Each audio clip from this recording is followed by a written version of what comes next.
Autre front, celui du Proche-Orient.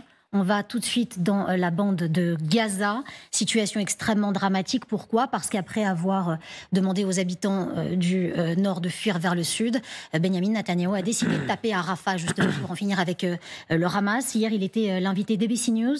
On l'écoute en exclusivité sur LCI. Regardez. La victoire est à portée de main. Nous allons y parvenir. Nous allons prendre les derniers bataillons terroristes du Hamas et Rafah. Et je suis d'accord avec les Américains sur ce point. Nous allons le faire en assurant un passage sécurisé à la population civile pour qu'elle puisse partir. Vous avez demandé aux forces de défense israéliennes d'évacuer Rafah avant l'invasion terrestre. On estime qu'il y a actuellement 1,4 million de personnes dans cette zone. Et comme l'a dit le ministre allemand des Affaires étrangères, ils ne peuvent pas simplement disparaître. Alors, où sont-ils censés aller ? Vous savez, les zones que nous avons nettoyées au nord de Rafah, il y en a beaucoup. Mais nous sommes en train d'élaborer un plan détaillé pour y parvenir. Et c'est ce que nous avons fait jusqu'à présent. Nous ne sommes pas cavaliers à ce sujet. Cela fait partie de notre effort de guerre pour mettre les civils hors de danger. Cela fait partie de l'effort du Hamas pour les maintenir en danger. Mais nous avons réussi jusqu'à présent et nous allons encore réussir. Ceux qui disent que nous ne devons pas entrer à Rafah disent en fait qu'il faut perdre la guerre et maintenir le Hamas là où il se trouve. Voilà pour l'allocution de Benyamin Netanyahou hier en direct d'ABC News. On va se connecter avec Elena Ronchild. Merci beaucoup, madame, d'être avec nous aujourd'hui, directrice des opérations internationales de Médecins du Monde. Elena Ronchild, quand on entend parler Benyamin Netanyahou, on se demande comment ça va se passer, ce passage sûr, comment. Il y a 1,3 million d'habitants qui sont coincés dans le Nord. Vous qui faites partie de Médecins du Monde, qu'est-ce que vous en pensez ? Bon, je pense qu'on continue dans cette folie et vraiment c'est les civils qui vont payer les prix les plus chers. Rafah, pour que vous soyez au courant, c'est une ville, effectivement, il y a 1,3 million, c'est 5 fois normal, la population qui sont habituellement.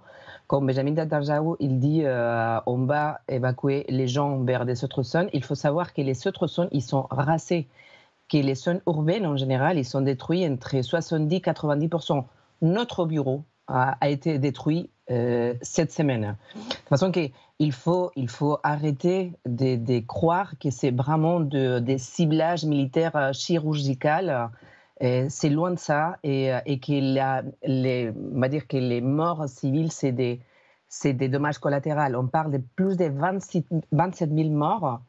Pour une grande partie, c'est des enfants, de façon qu'il n'y a aucun cible militaire là-bas. Et de nouveau, il faut prendre en considération la proportionnalité. Plus de 27 000 morts, presque 70 000 blessés, des blessés d'une sévérité énorme. On voit des blessures de guerre dans des enfants de 5, de 7 ans. On doit continuer à faire des amputations sans anesthésie au sol. Il n'y a aucun hôpital 100% fonctionnel au Gaza. De façon qu'il n'y avait pas aucun endroit sûr. L'armée israélienne a forcé la population à aller vers le sud, soi-disant que c'était sûr. Maintenant qu'ils sont bien là-bas, c'est un piège mortel et dire ok, maintenant on va bombarder ici. Il n'y a pas des endroits sûrs et surtout il n'y a pas des endroits où se mettre à l'abri. Tout est détruit. Elena Ronchild, vous savez, il y avait sur ce plateau, hier soir, Robert Mardini, il est le directeur général du Comité international de la Croix-Rouge. En fait, il a expliqué que la réponse humanitaire à Gaza, c'était une fraction minime des besoins immenses de la population de Gaza. Il a expliqué que le traitement médical devient de plus en plus dramatique, compliqué, désespéré. Qu'est-ce que vous pouvez nous dire à ce sujet ? Parce qu'on a l'impression qu'on est presque déconnecté de la réalité là-bas. Vous venez nous parler d'enfants de 6-7 ans qui étaient amputés, sans anesthésie. Vous nous parlez de choses invraisemblables, c'est un film d'horreur. Qu'est-ce qu'on fait ? Qu'est-ce que vous faites sur place ? Est-ce que vous avez l'impression que c'est perdu d'avance ? Bon, c'est jamais perdu, c'est pour ça que c'est très important de continuer à dire qu'est-ce qui se passe. Nous, on a 14 staff à l'intérieur des Gazaouis qui nous témoignent de la situation et c'est très important pour nous de continuer à dire vraiment la solution à toute cette barbarie, c'est le cessez-le-feu. Les besoins à l'intérieur des Gaza, on ne peut pas nommer. C'est vraiment de jamais vu. Dans des autres conflits, la population, il y a la possibilité de fuir vers des autres endroits. Là-bas, les populations, ils sont piégées. Les centres de santé, les systèmes de santé, il est par terre. Parce que ça fait plusieurs mois qu'il n'y a presque pas des médicaments qui rentrent ou pas dans les besoins qu'il y a. façon que c'est vraiment, il y a un acharnement contre la population civile, contre les systèmes de santé, contre les humanitaires, qu'on voit qu'effectivement, on tire sur les hôpitaux, sur les ambulances, sur les convois humanitaires. Et en même temps, de l'autre côté de la frontière, il y a des camions et des tonnes. Nous, on a des stocks de l'autre côté de la frontière. Ça fait 48 heures que notre camion ne bouge pas des 1 mètre. Pourquoi ? Ce n'est pas parce qu'il n'y a pas une condition logistique. Il y a des conditions logistiques à Rafah, mais surtout, il y a des autres ports qui pourraient ouvrir, que c'est sous le contrôle israélien. Le problème, c'est que malgré le fait qu'il y a une capacité logistique, il n'y a pas une volonté politique. De façon qu'il y a des besoins énormes à l'intérieur. Tout l'aide, il est à l'extérieur. Et nous, il y a des autres ONG, des autres humanitaires qui sont à l'intérieur. On se retrouve à court des carburants, des matériels, des staffs, etc. C'est ça la situation. Et tout ça sous les regards de toute la communauté humanitaire, internationale. Tout ça après le fait que la Cour internationale de justice a dit « Attention, il y a des risques de génocide ». Et on continue comme si rien c'était. Et les gens continuent à mourir. Et surtout, ce n'est pas seulement que les gens continuent à mourir de bombardement. Les gens, ils sont en train de mourir de pires des souffrances. Des femmes à lesquelles on ne peut pas faire des césariens. Des personnes avec des cancers qu'on ne peut pas fournir des traitements. Et comme ça, des milliers et des milliers de personnes. De façon que le bilan sera beaucoup plus lourd à la fin. Merci beaucoup, Helena Ronchal, d'avoir été avec nous, directrice des opérations internationales de Médecins du Monde. On voulait vous montrer sur ce plateau cette citation très importante. Joseph Borrell, chef de la diplomatie européenne, il dit « Les informations faisant état d'une offensive israélienne sur Rafah sont alarmantes », c'est ce qu'il nous dit. « Cela aurait des conséquences catastrophiques, aggravant une situation humanitaire déjà désastreuse, un bilan civil insupportable, ça on aura bien compris, c'est ce que nous transmet Helena Ronchal. » Mais il ajoute, et ça c'est très important, reprendre les négociations pour libérer les otages et suspendre les hostilités est le seul moyen d'éviter un massacre. Autour de ce plateau, la diplomatie, Monsieur Blanche-Maison, est-elle encore possible ? Il ne faut jamais désespérer, comme vient de le dire la représentante de Médecins du Monde. Et je crois que, effectivement, l'ensemble de la bande de Gaza est en situation de catastrophe humanitaire. Le secrétaire général de l'ONU l'a dit, Guterres l'a répété à plusieurs reprises. Deuxièmement, effectivement, l'offensive sur Rafah est probablement imminente. Et le Premier ministre israélien, M. Netanyahou, l'a dit clairement dans l'interview que nous avons écoutée tout à l'heure. Il a donné ordre à Tsahal d'évacuer les civils.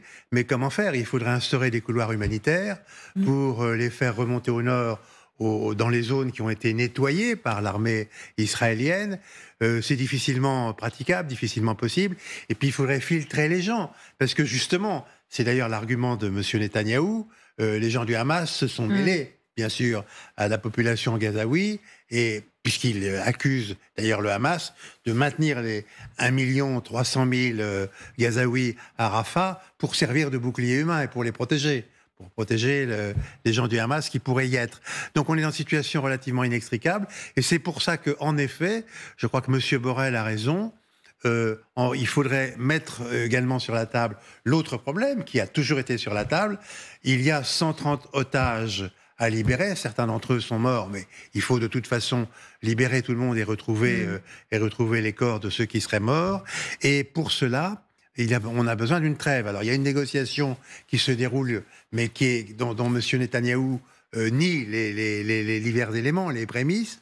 En tout cas, il a balayé ces La trêve permettrait en même temps de résoudre partiellement le problème de Gaza et d'évacuer probablement des civils. Mais cette évacuation dont parle M. Netanyahou prendra beaucoup de temps parce qu'il faudra les filtrer. Et puis 1,3 million, ça ne va pas si vite que ça. Les faire remonter, ce n'est pas si évident. Et l'Égypte, la frontière il n'y a pas d'abri, puisque tout a été détruit.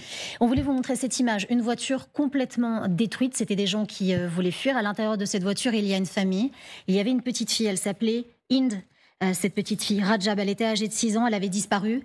Il y a près de 2 semaines, elle a été retrouvée morte. Mais avant qu'elle soit retrouvée morte, elle avait réussi à prendre un téléphone et appeler au secours. Ceux qui sont venus la secourir sont également décédés. Je voudrais qu'on l'écoute, cette petite fille. Écoutez. Il commence à faire sombre. J'ai peur du noir. Tu veux que je vienne te chercher ? Oui, viens me chercher. Je vais venir te chercher. Un volontaire du Croissant Rouge se coordonne avec les gens pour que nous puissions venir te chercher. Est-ce que tu es exposé au tir ? Oui, viens me chercher. Je veux bien te prendre, mais je ne peux pas pour l'instant. Voilà, le Croissant Rouge se rend sur place. Ils sont retrouvés eux aussi décédés quelques jours après. Le Hamas, bien sûr, a communiqué. Voilà ce qu'il dit. In Rajab a été tuée par les forces d'occupation israéliennes, avec tous ceux qui se trouvaient avec elle dans une voiture. Israël n'a pas communiqué sur cela. Général, lorsque l'on voit ce qui se passe aujourd'hui, cette petite fille, on l'aura bien compris, malheureusement, cet enregistrement a été largement utilisé sur les réseaux sociaux, largement diffusé. Est-ce qu'en réalité, on n'est pas en train de nourrir le Hamas? Est-ce qu'on ne se tire pas, quand on est Israël, une balle dans le pied avec ces images, ces enregistrements, ces ruines, cette famine, ces maladies, ces enfants amputés? Non, mais c'est un drame absolu. Tout ce qui se passe à Gaza et à Rafah à venir ou déjà en place, c'était parfaitement résumé par monsieur l'ambassadeur et par la présidente de Médecins du Monde. L'équation est inextricable, en fait. Pourquoi? Parce que tous les militaires du Hamas, maintenant, se sont réfugiés à Rafah, en fait, tout simplement, dans les souterrains et sous les hôpitaux, sous parfois les PC de commandement des opérations de l'ONU. Enfin, tout ça, maintenant, c'est parfaitement identifié. Alors, Netanyahou veut absolument aller jusqu'au bout pour essayer de détruire ou de récupérer les otages ou d'annihiler les forces militaires du Hamas. Mais ces forces militaires sont mélangées au milieu de 1,3 million de personnes. Cette équation dramatique, on l'a annoncé depuis le début. Les opérations au nord ont permis d'évacuer au sud la population, donc ils ont pu faire leurs opérations militaires. Mais à Rafah, maintenant, on est vraiment dans le cœur de ce qui reste. C'est-à-dire que toute la population a été multipliée par 5, elle manque d'alimentation, de ressources, de moyens de soins. Donc c'est extrêmement compliqué, extrêmement difficile. Et permettez-moi, Général, en un mot, vraiment rapidement, militairement, militairement, tout est possible, mais moi je n'encourage pas. C'est terrible, c'est terrible à dire, mais personne n'oublie le drame absolu qui a été l'attaque l'attaque sanglante, l'assassinat de personnes civiles israéliennes pour 1300 personnes. C'est absolument dramatique. Mais là, on touche les limites, si vous voulez, de la riposte, à mon sens, israélienne. Alors, il est évident qu'il ne doit plus y avoir de bombardement. Ça c'est clair, parce que là, il y a forcément des dégâts extrêmement compliqués. Je parle de bombardement aérien. Par contre, les troupes au sol, évidemment, essaient d'y aller. Mais c'est extrêmement compliqué. Alors, ils vont essayer, militairement parlant, de faire un couloir d'évacuation. Mais parlons, comment ça va se passer? Pardon? On a du mal à imaginer militairement parlant. Comment ça va se passer? C'est simple, il faut faire. Vous allez dans la périphérie de Gaza. Ouais. Vous faites 2 ou 3 couloirs d'évacuation vers le nord, ou éventuellement vers l'est, contrôlés, et puis vous faites sortir en filtrant toutes les personnes. Malheureusement, on ne peut pas le faire côté égyptien. L'Égypte a une responsabilité aussi là-dedans, parce qu'il y a une aide de l'autre côté. Il faudrait pouvoir sortir tous ces gens-là, militairement parlant, et après que les militaires puissent rentrer dans Rafah.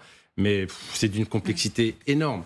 Et en aucun cas par des bombardements. Maintenant, ça doit être sécurisé tout autour, très compliqué à mettre en œuvre. Merci, Général, pour vos explications.